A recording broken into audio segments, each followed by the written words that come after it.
প্রশান্ত মহাসাগরের গভীরে ভাসছে একটি জাহাজ, কোনো নাবিক নেই, শুধু রক্তমাখা ব্যান্ডেজ আর একরাশ অমীমাংসিত প্রশ্ন। এটি কোনো সিনেমার দৃশ্য নয়, 1955 সালের এক বাস্তব দুঃস্বপ্ন।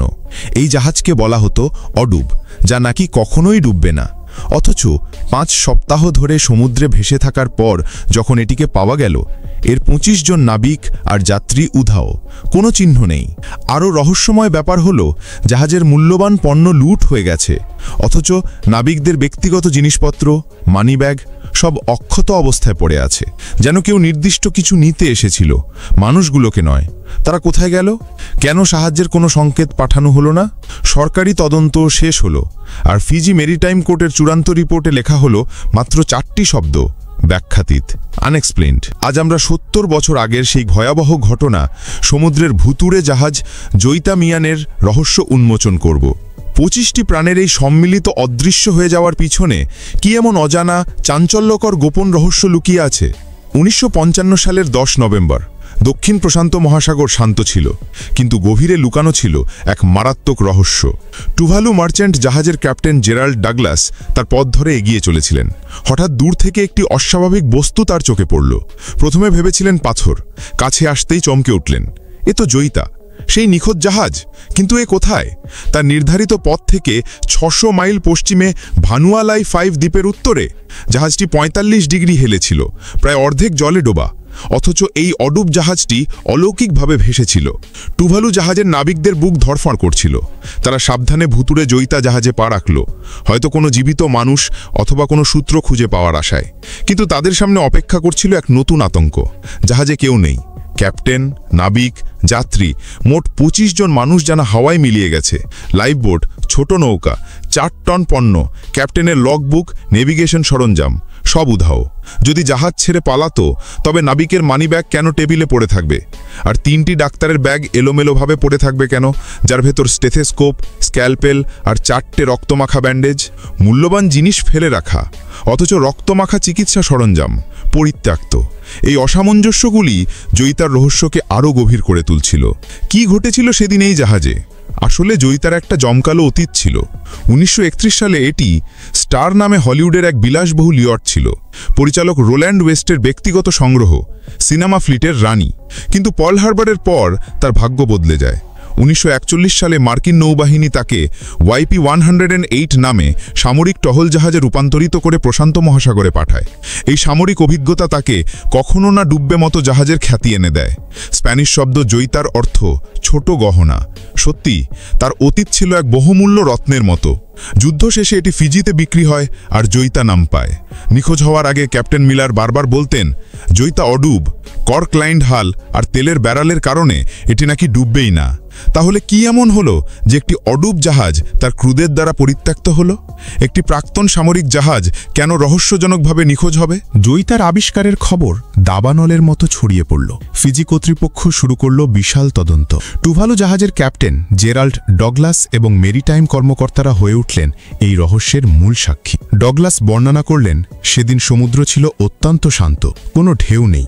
জয়িতা শান্তভাবে ভেসেছিল, কোনো সাহায্যের সংকেত না পাঠিয়ে। শুধু একটি অস্থায়ী ছাউনি ইঙ্গিত দিচ্ছিল এটি অনেক দিন ধরে সমুদ্রে ছিল।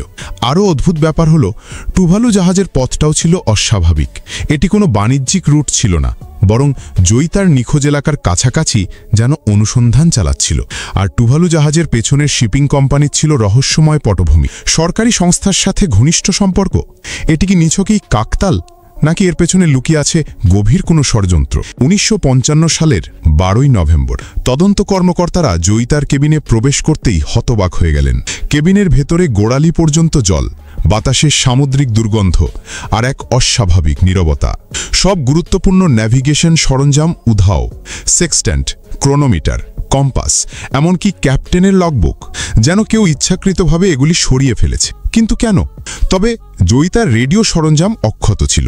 চালু করতেই দেখা গেল সেটি কাজ করছে, কিন্তু পরীক্ষার পর জানা গেল তারের ত্রুটির কারণে এর কভারেজ মাত্র 2 মাইল। কিছু তদন্তকারী ফিসফিস করে বলেছিলেন কেবিনের ভেতরে নাকি কিছু অদ্ভুত জিনিসপত্র পাওয়া গিয়েছিল যা জাহাজের নিজস্ব ছিল না।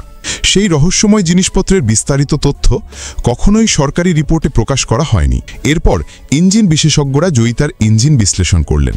বাম পাশের ইঞ্জিনের ক্লাচের ত্রুটি ছিল, কুলিং পাইপে জল ঢুকছিল। আপাত দৃষ্টিতে ইঞ্জিনের সমস্যাই দুর্ঘটনার কারণ বলে মনে হলো।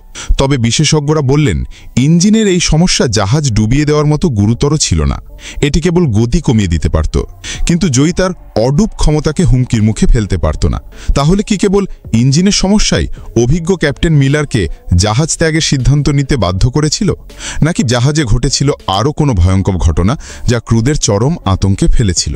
আরও সন্দেহজনক ব্যাপার হলো, গুজব ছিল যে জয়ী তার ইঞ্জিনের সমস্যা ছিল মানব সৃষ্ট। কেউ হয়তো ইচ্ছাকৃতভাবে ইঞ্জিন নষ্ট করেছিল যাতে জয়ী তাকে ধীর করা যায় বা থামানো যায় পরবর্তী রহস্যময় ঘটনার জন্য।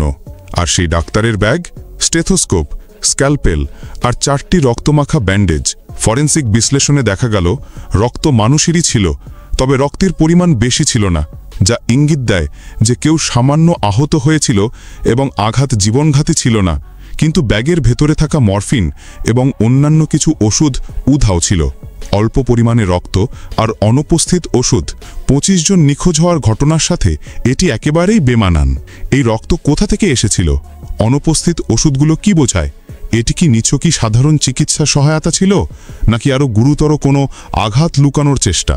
কেউ কেউ অনুমান করেন যে জয়ীতায় হয়তো কোনো সংঘর্ষ বা দুর্ঘটনা ঘটেছিল, কেউ আহত হয়েছিল, কিন্তু কোনো অজানা কারণে আহত ব্যক্তি ও চিকিৎসার সরঞ্জাম সরিয়ে নেওয়া হয়েছিল।